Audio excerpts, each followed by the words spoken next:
வணக்கம். நேற்று மாதிரியே ரெண்டு அறிவிப்பு. ஃபஸ்ட்டு வந்து ட்ரைனிங், ரைட்? நம்மளோட டெக்னிக்கல் அனாலிசிஸ் ட்ரைனிங் அக்டோபர் 15 ஆரம்பிக்குது. யார் யாரெல்லாம் ஜாயின் பண்ணணுன்னு விருப்பப்படுறீங்களோ கால் பண்ணுங்கள் எங்களோட கால் சென்டருக்கு 9444468888க்கு. நிறைய விஷயங்கள் டிஸ்கஸ் பண்ண முடியும். டெக்னிக்கல் அனாலிசிஸ் கற்றுக்க வேண்டிய அத்தியாவசியமான விஷயம். ரெண்டாவது, நம்மளோட ஜோஹோ மீட்டிங் வரும் சனிக்கிழமை 28 சாயந்தரம் 6 to 9 45வது செஷன், ரைட்? வாரம் நம்ம வந்து உங்களோட டவுட்ஸு, மார்க்கெட் எப்படி இருக்கும், ப்ளஸ் எக்ஸ்பைரி ஆகிருக்கு, நியூ ஆல் டைம் ஹை வந்திருக்கு, 26,200 ப்ளஸ், எதிர்பார்க்காத ஒரு பெரிய மூவ், நிறைய விஷயங்கள் டிஸ்கஸ் பண்ணலாம். பண்ண வேண்டியது கீழே டிஸ்கிரிப்ஷனில் இருக்க ரேசர் பே லிங்க்கை கிளிக் பண்ணி 236 rupees 200 rupees ப்ளஸ் ஜிஎஸ்டி பே பண்ணிவிட்டு அந்த ஸ்க்ரீன்ஷாட்டை எங்களோட வாட்ஸ்அப் நம்பருக்கு ஷேர் பண்ணுங்கள் 9444468888க்கு. வாங்க, வரும் சனிக்கிழமை சாயந்தரம் 6 to 9 சந்திப்போம். இன்றைக்கி மார்க்கெட் சூப்பர் டூப்பராக இருந்துச்சுல. ஆல்மோஸ்ட் எல்லா எக்ஸ்பைரிலையுமே லாஸ்ட் ஹாஃப் அன் ஹவர் மார்க்கெட்டை வந்து செம்ம ரேலி கொடுக்குறாங்க, செம்ம ஐஓ தூக்கி விடுறாங்க. இது வந்து ஆல்மோஸ்ட் லாஸ்ட் ஒரு 3-4 வீக்ஸாகவே நடந்துகிட்ருக்கு. யாரோ ஒருத்தர் வந்து ஐஓ தூக்கி நிப்பாட்டுறாங்க. இதில் வந்து ஐஓ டைப் சரியில்லை, ரதர் ஆப்ஷன் டைப் சரியில்லை. ஆப்ஷன் டைப் வந்து ரெண்டு விதமான ஆப்ஷன் டைப் இருக்குது. ஒன்று வந்து யூரோப்பியன் ஆப்ஷன், இன்னொன்று வந்து அமெரிக்கன் ஆப்ஷன். அண்ட் நம்ம வந்து யூரோப்பியன் ஆப்ஷன் தான் ஃபாலோ பண்ணுறோம். ஸோ யூரோப்பியன் ஆப்ஷனில் சில குளறுபடிகள் இருக்குது. இதனால தான் வந்து ஐஓலாம் எக்கச்சக்கமாக தூக்கிட்டு போகிறாங்க. இது எல்லாமே வந்து மெயின்லி பிகாஸ் ஆஃப் அல்கோ சிஸ்டம். 2 நாளைக்கு முன்னாடி சிபி அந்த இது கொடுத்துருந்தாங்களே, அவங்களோட ரிப்போர்ட்ஸ் கொடுத்துருந்தப்போ அதில் வந்து சொல்லியிருந்தாங்க அல்கோ சிஸ்டமில் FIIs are smart money people are இவ்வளோ பணம் சம்பாதிக்கிறாங்க, ரீட்டைல் இன்வெஸ்டர்ஸில் ஆர் ஹெச்என்ஐஸில் வந்து இவ்வளோ பணம் சம்பாதிக்கிறாங்க, அண்ட் மேக்ஸிமம் அடி வாங்குறது வந்து ரீட்டைல் இன்வெஸ்டர்ஸ் தான் அடி வாங்குறாங்கன்றது. இது எல்லாத்தையுமே வந்து ஒத்துக்க மாட்டேன், சரியா? அல்கோ சிஸ்டம் வந்து மேபி அவங்க வந்து number calculation and order execution, emotion இல்லாத எக்ஸிக்யூஷன், ஃப்ராக்ஷன் ஆஃப் எ செகண்டில் வந்து எக்ஸிக்யூஷன், இது எல்லாமே வந்து அல்கோ சிஸ்டம்க்கு உண்டு, இல்லைன்னு நான் சொல்ல. பட் இது என்னது, இது ப்ராப்பராக நீங்கள் யூஸ் பண்ண தெரிஞ்சிச்சுன்னு சொன்னால் டெஃபினட்டாக வந்து அல்கோ சிஸ்டமை பீட் பண்ண முடியும். ஏன்னா அந்த ஃப்ராக்ஷன் ஆஃப் எ செகண்டில் வந்து அவங்க வந்து சில விஷயங்கள் பண்ண முடியும். பட் அது வரப்போகுதுன்றது நம்ம வந்து முதலே வந்து ஓரளவுக்கு கெஸ் பண்ண முடியும். இன்றைக்கி எடுத்து பாருங்களேன், அப்போலோ டயர்ஸ் லாஸ்ட் 15 minutesல 5,500 நாட் 5,500 550 அந்த 548 இருந்துச்சு. டப்புன்னு வந்து 84 வரைக்கும் போச்சு. எவ்வளோ? 15 minutesல. அந்த ஸ்ட்ரைக் ப்ரைஸில் 550 ஸ்ட்ரைக் ப்ரைஸில் இருக்கிற ஆப்ஷன் வந்து 25 பைசாலேருந்து அடுத்த 15 minutesல வந்து 36 rupees வரைக்கும் போச்சு. இதை வந்து கால்குலேட் பண்ணி எடுத்துருக்க முடியுமா? எடுத்துருக்க முடியாது. 25 பைசாவில் எடுத்துருக்க முடியாது. பட் டெஃபினட்டாக நீங்கள் வந்து 2 ரூபா 3 ரூபாவில் என்டர் பண்ணியிருக்கலாம். ஒன்று. ரெண்டாவது, 34 ரூபாவில் எக்ஸிட் பண்ணியிருக்க மாட்டீங்க. அட்லீஸ்ட் 25-26 ரூபாவில் எக்ஸிட் பண்ணியிருக்கலாம். இந்த மூவ் எல்லாமே வந்து 15 minutes மூவ். ஸோ இது வந்து 2 minutes மூவ், 1 minute மூவ்னா நீங்கள் வந்து பேசலாம். 15 minutes மூவில் ஒரு பென் இருக்குது. இப்படி இந்த பென் இருக்குன்னா இப்படி பிடிக்க வேணாம், நீங்கள் இப்படி பிடிக்கலாம்ல, ரைட்? மேலே கொஞ்சம் விட்டுலாம், கீழே கொஞ்சம் விட்டுலாம். டெக்னிக்கல் அனாலிசிஸில் இது எல்லாமே வந்து கற்றுக்க முடியும். ஒன்று. ரெண்டாவது, லாஸ்ட் ஹாஃப் அன் ஹவரில், இன்றைக்கி லாஸ்ட் ஹாஃப் அன் ஹவரில் இன்னமும் மார்க்கெட் மேலே போயிருக்கும். மார்க்கெட் க்ளோஸ் ஆனது வந்து 221 points, இன்னமும் மேலே போயிருக்கும். பட் இந்த இண்டெக்ஸ் மேனேஜ்மெண்ட்டுன்னு ஒரு சில பேர் பண்ணுறாங்க தெரியுமா? ரிலையன்ஸை வந்து அடித்து தூக்குனாங்க மேலே. ரிலையன்ஸ் ஹெவி வெயிட்டில் அடித்து தூக்குனாங்க. இந்த வெயிட்டை பேலன்ஸ் பண்ணுறதுக்கு அந்த சைடு ஹெச்டிஎஃப்சியை குறைச்சிக்கிட்டு இருந்தாங்க, ஐசிஐசியை குறைச்சிட்டு இருந்தாங்க, எல்என்டி மைண்ட்ரியை வந்து குறைச்சிக்கிட்டு இருந்தாங்க. நினச்சி பாருங்களேன், ரிலையன்ஸை வந்து இப்படி தூக்குனது லாஸ்ட் ஹாஃப் அன் ஹவரில் ஹெச்டிஎஃப்சியை இறக்காத இருந்திருந்தால் என்ன ஆயிருக்கும்? இன்னும் ஒரு 150 பாயிண்ட் ஆட் ஆகிருக்கும், ரைட்? நேற்று நம்ம வந்து பேசிக்கிட்டு இருந்தோம், அந்த கன்சிக்யூட்டிவாக 2 நாள் 26,100க்கு மேலே வந்து க்ளோஸ் ஆச்சுன்னு சொன்னால் ப்ராபப்ளி அரௌண்ட் 26,300-350 வரைக்கும் போகும்னு சொல்லிட்டு பேசிகிட்டு இருந்தோம். ஸோ அந்த லெவலை வந்து இன்றைக்கே டச் பண்ணி முடிச்சிருப்போம். So there is something which is happening. இன்றைக்கி வந்து மோஸ்ட் ஆஃப் தி ஸ்டாக்ஸ் வந்து ஷார்ட் கவரிங்கில் தான் ஆரம்பிச்சிச்சு. But eventually it started going up. நீங்கள் எடுத்து பாருங்கள், நேற்றுலாம் வந்து metal stocks, especially metal stocks எல்லாமே வந்து ஷார்ட் கவரிங்கில் தான் தூக்குச்சு, வால்யூமோட தூக்கி இருக்குது. எப்பயுமே வந்து இந்த ஃபால் வந்து இப்படி ஃபால் வருது. ஸோ வேவ் 3 முடிஞ்சிருச்சு, வேவ் 4 மேலே போகுது. ஸோ வேவ் 5 வந்து டவுன் சைடு வரும். வேவ் 4 வந்து மேலே போகும்போது அதுக்குன்னு ஒரு டிப்பிக்கல் கேரக்டர்ஸ் இருக்குது. கேரக்டர்ஸில் ஒன் ஆஃப் தி கேரக்டர்ஸ் வந்து வால்யூம் இல்லாத மேலே போகும். ஆனால் மோஸ்ட் ஆஃப் தி ஸ்டாக்ஸ் நீங்கள் எடுத்து பாருங்கள், செயில் எடுத்துங்க, டாடா ஸ்டீல் எடுத்துங்க, நெல்கோ எடுத்துங்க, நிறைய மெட்டல் ஸ்டாக்ஸ், ரைட்? இது எல்லாமே வந்து வால்யூமோட மேலே போச்சு.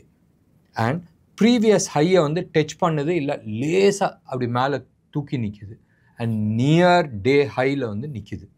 இது எல்லாமே என்ன காட்டுதுன்னு சொன்னால் பேட்டர்னே வந்து மாற்றுது.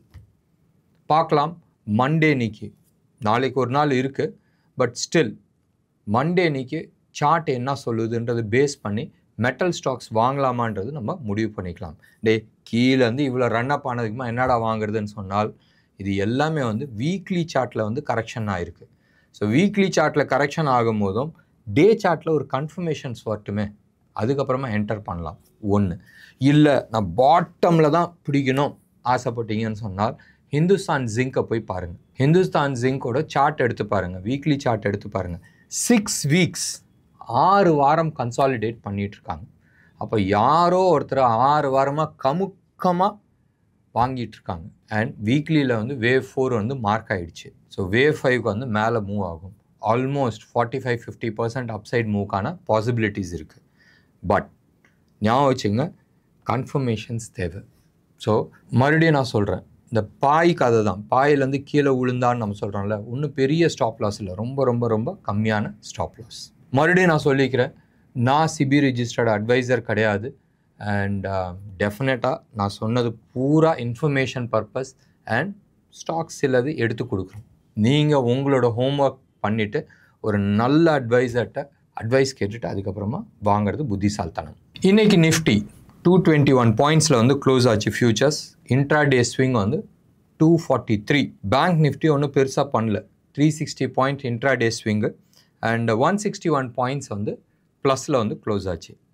நம்ம வந்து 55,200 லெவலை வந்து சொல்லியிருக்கிறோம். அண்ட் அந்த லெவலை நோக்கி போயிட்டுருக்கு. ஞாபகம் வச்சுங்க, நம்ம சொன்னது வந்து 51,000 இருக்கும்போது சொன்னோம் 55,200. நிஃப்டியில் கிளாரிட்டி இல்லை, பட் பேங்க் நிஃப்டி இவ்வளோ தூரம் போகிறதுக்கான சான்சஸ் இருக்குதுன்னு நம்ம பேசிகிட்டு இருந்தோம். ஸோ இன்றைக்கி வந்து க்ளோஸ் ஆன லெவல் வந்து 54,497 அண்ட் 121 பாயிண்ட்ஸ் ப்ரீமியமில் இருக்குது. நிஃப்டி வெறும் 3 பாயிண்ட்ஸ் ப்ரீமியமில் இருக்குது.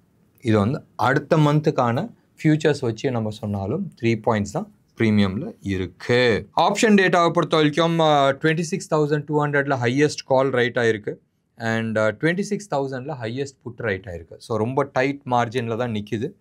எப்பயுமே வந்து நியூ மந்த் கான்ட்ராக்ட் ஓப்பன் ஆகும்போதும் ஓரளவுக்கு ஸ்ப்ரெட் இருக்கும், பட் இங்கே வந்து ஸ்ப்ரெட்டு கொடுக்கல. ஸோ வெயிட் பண்ணி பார்க்கலாம். நாளைக்கு டேட்டாஸ் வச்சு நிறைய விஷயங்கள் நம்ம டிஸ்கஸ் பண்ண முடியும். இந்தியாவை பொறுத்த வரைக்கும் எதுவும் ஜாஸ்தி சொல்கிறதுக்கு ஒன்றும் இல்லை. மெட்டல்ஸ் ரொம்ப நல்லா பர்ஃபார்ம் பண்ணிச்சு. ஆட்டோ செக்டர்ஸ் சர்ப்ரைசிங்லி ரொம்ப நல்லா பர்ஃபார்ம் பண்ணிச்சு. ஆட்டோ இன்னைக்கு ஏன்றது தெரியாது, பட் டெஃபினட்டாக நல்லா ஒரு சர்ப்ரைஸ் கொடுத்துருக்கு.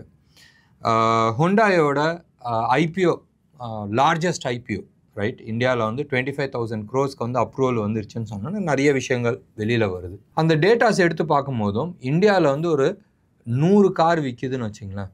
அந்த 100 கார் விற்கிறதுல 25 கார் வந்து இவங்க 2 பேரும் சேர்ந்து விற்கிறாங்க. யார்? டாடா மோட்டார்ஸும் மஹேந்திரா அண்ட் மஹேந்திராவும். Of late Tata Motors is performing very well and மஹேந்திராவும் ஓரளவுக்கு நல்லா பர்ஃபார்ம் பண்ணுறாங்க. மாருதி, ஹுண்டாய் இவங்க 2 பேருமே வந்து என்ட்ரி லெவல் கார் லெவலில் இருந்தாங்க, மேஸ் மார்க்கெட்டில் இருந்தாங்க. அவங்களோட கெதி அப்படியே குறைஞ்சிட்டு வருதோன்றது ஒரு பரவலான பேச்சு. இவங்க சஸ்டெயின் பண்ணுவாங்களான்றது யோசிக்க வேண்டிய ஒரு விஷயம். ஆல்மோஸ்ட் லாஸ்ட் வந்து ஒரு 15 வருஷமாக ஆட்டோ சேல்ஸில் இந்த எவ்ரி மந்த்து ஹையஸ்ட் சேல்ஸ் வந்து ஒரு பிராண்ட் இருக்கும்.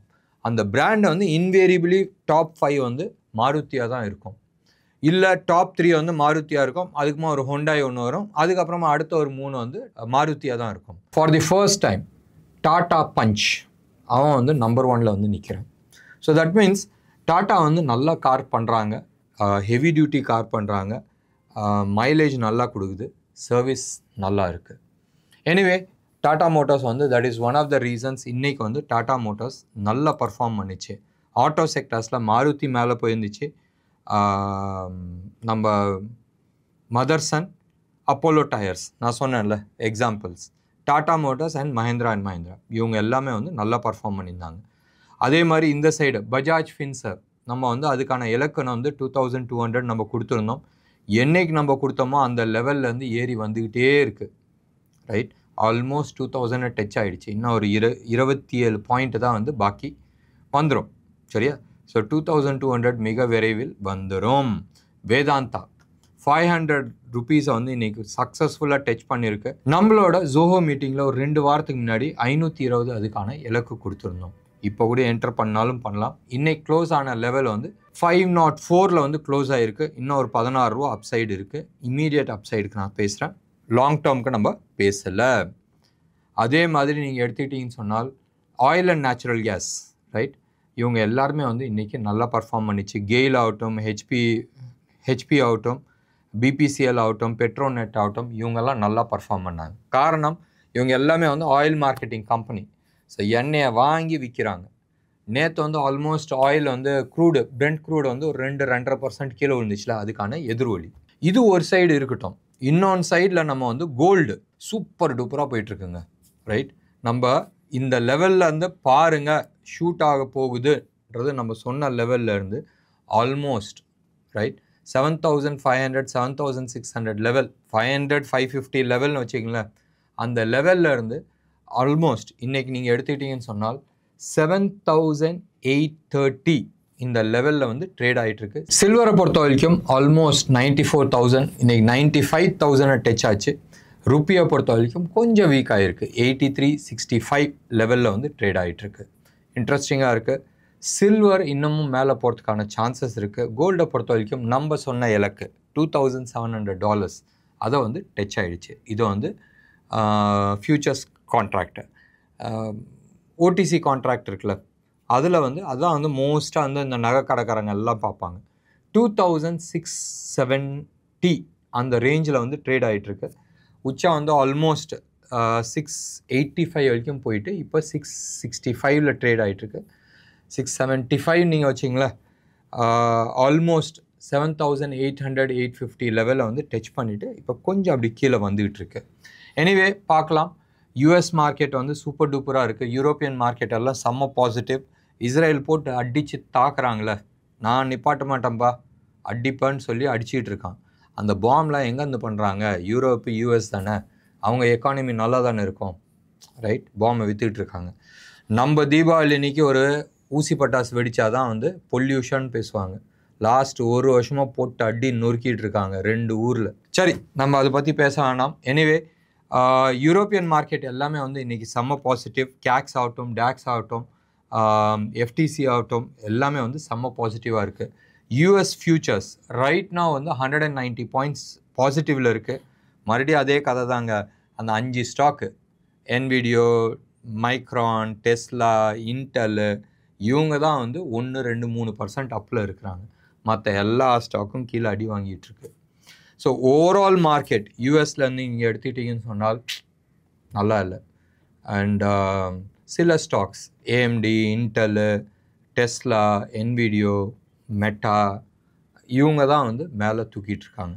மற்றபடி ஓவரால் மார்க்கெட்டில் வந்து நிறைய பிரச்சனைகள் இருக்குது.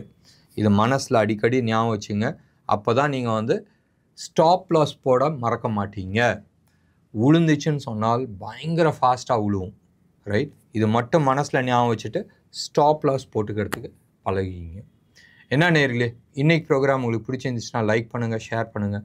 டெஃபினட்டாக உங்களோட கமெண்ட் பாக்ஸில் கொடுங்க. நன்றி, வணக்கம்.